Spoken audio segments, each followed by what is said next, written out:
Қараша аспанға мыңдаған құстар қыстап кету үшін ұшып бара жатыр. Бірақ сен олардың адаспай жол тауып, мыңдаған шақырымды қалай дәл уақытпен өте алады деп ойлайсың? Бұл жай ұшу емес, табиғаттың ең керемет навигациялық құпиясы. Қазір соны айтып беремін.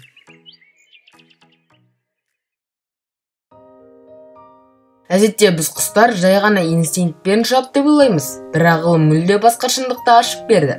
Күндіз құстар күннің бағытына қарай қозғалады, ал түнгі миграция кезінде олар жұлдыздардың орналасуын бағдаршам сияқты пайдаланады. Ғалымдар құстардың көздерінде ерекше молекулалар барын анықтады. Солардың көмегімен олар жердің магнитудасын көре алады. Бұл кәдімгі компас сияқты жұмыс істейді. Яғни аспан жабылып, жұлдызда күнде көрінбесе, олар магнитудасын сезу арқылы дұрыс бағытта ұша береді. Кей құстар бұрынғы ұшу жолдарын есте сақтайды. Жас құстар алғаш рет қоныс аударғанда үлкендерінің соңынан еріп, бағытты жаттап алады. Мысалы, тундрада тіршілік ететін кейбір құстар Африкаға дейін 10.000 шақырымнан аса жолды еш қателеспей жүріп өтеді. Ең таңғаларлығы, жыл сайын дәл осы жерге барып, дәл осы мекенге қайта оралады. Бұл табиғаттың ең дәл навигациялық жүйесі. Жазда және қыста құстар дәл бірдей бағытты сақтайды. Тіпті мыңдаған шақырымға ұшса да, әр жылы сол мекенге қайтып келеді.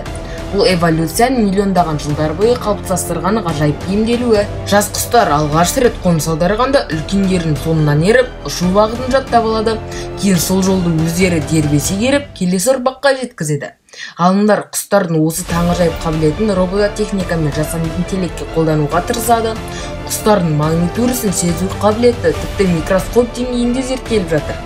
Бұл болашақта жаңа навигациялық технологияларға жол ашуы мүмкін. Құстардың миграциялық GPS-і табиғаттың ең ғажайып навигациялық жүйесі. Олар бізге аспан мен магнитудасының құпияларын паш етеді. Адамзат технологиясы жасап, әлде үйреніп жатқан дүниені табиғат әлдеқашан жасап қойған. Егер бұл тақырып қызық болса, пікірге тағы керек деп жаз. Келесі видеода тағы бір ғаламның ғажайып сырын ашып беремін.